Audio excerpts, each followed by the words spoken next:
Hey everyone! Well, it's holiday season again, and so Val and I were talking about what she suggested I talk about was, hey, how about you talk about how you keep your creative mojo going during the holidays? And I think it's a great idea. Now, the second part that I was thinking about is also we can use our creative mojo to fuel us during the holidays. So that's something we can talk about as well. Let's just say the holidays are, as you all know, charged. They could be the best time of year for you. You're so excited, you're expectant, this is gonna be great. You're gonna see your family and friends and you're gonna make lots of gifts and cookies and it's gonna be wonderful. So in that regard, a couple things can happen. It can be that you overutilize your energy on this and then feel like, oh no, now my creative energy is waned. Or you might find that it makes you more creative, in which case you can develop that energy and kind of put it into storage for the coming months. You can utilize the excitement and the connection with others and all the good vibes to create a little storehouse of creative energy. But on the other hand, many people get stressed about the holidays. So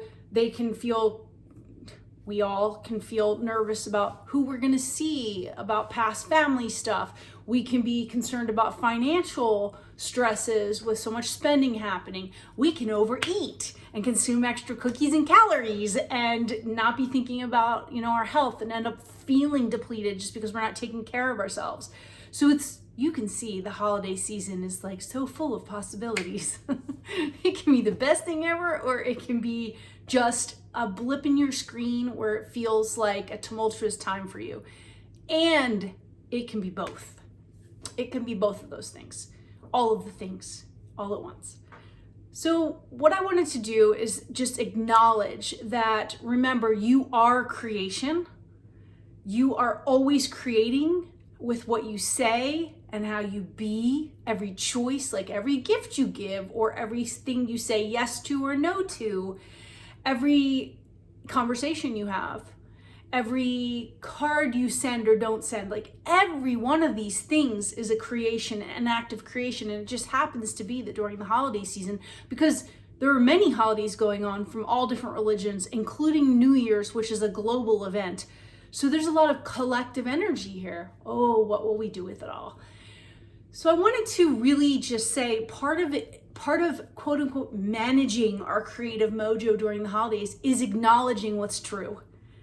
This is part of it, is that we have a lot of shoulds around the holidays. We should make gifts because we're creatives. We should know what to do because we're conscious people. We should know how to handle family situations. We should be part of a family. We shouldn't go to that thing.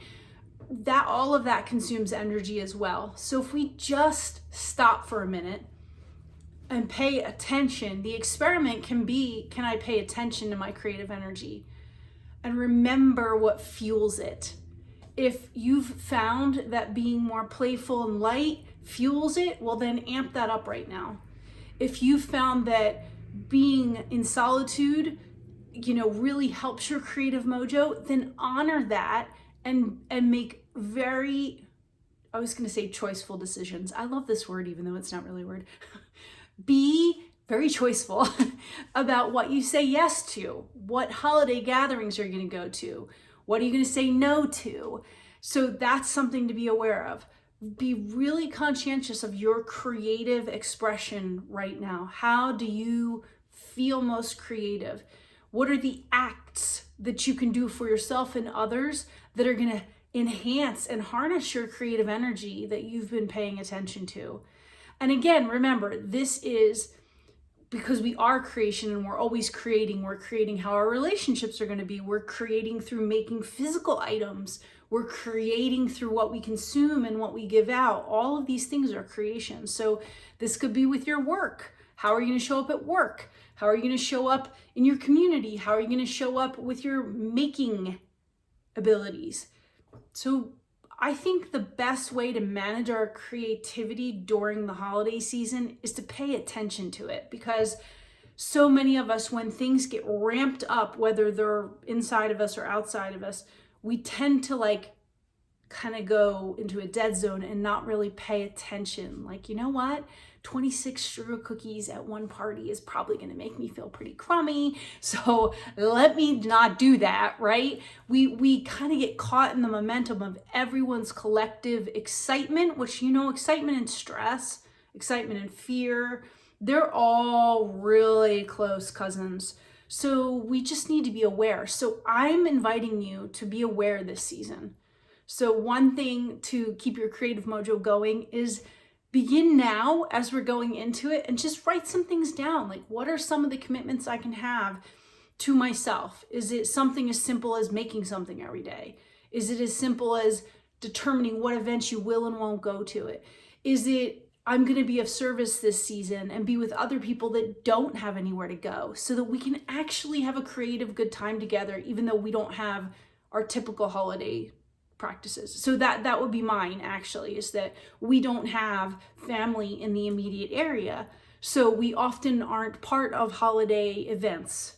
So it's interesting because that doesn't bother me at this point. It's completely fine with me. I don't put a lot of value on that, but I know that it used to feel like I was left out. So part of my creative expression was being truthful with myself about what I wanted to create during these holidays, and then creating them. And some years we invite people. We invite all the other loners to come over and hang out. And that's been really fun.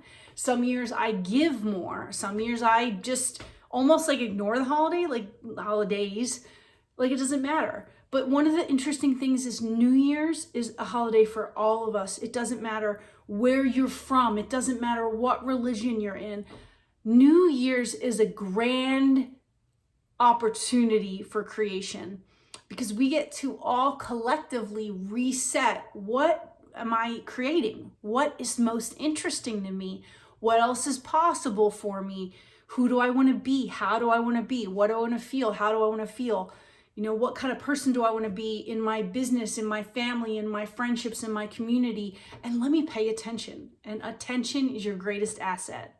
So that brings me back to the beginning of, I could give you some sweet little practices to do, but mostly I just want to ask you that if you want to harness your creative energy and use it for good, for however you want to use it, pay attention. Just pay attention to yourself and give yourself permission to do what most fuels you. Because if you're fueled during the holiday season over the next, say, month here, you're going to ripple that out to others. So what that means is, again, it doesn't mean fueled like, oh, you have to be all happy. What it means is you need to be, or you can be, balanced and centered and available, loving and kind and thoughtful regardless.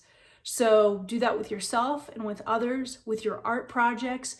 You know, if you need to scale back or create more, honor that. Like, be clear with yourself in relationship with yourself. So I would say start now. Pay attention. What do I want to create? Ask yourself questions. Be curious. Pull out a creativity experiment card and start asking yourselves questions every day.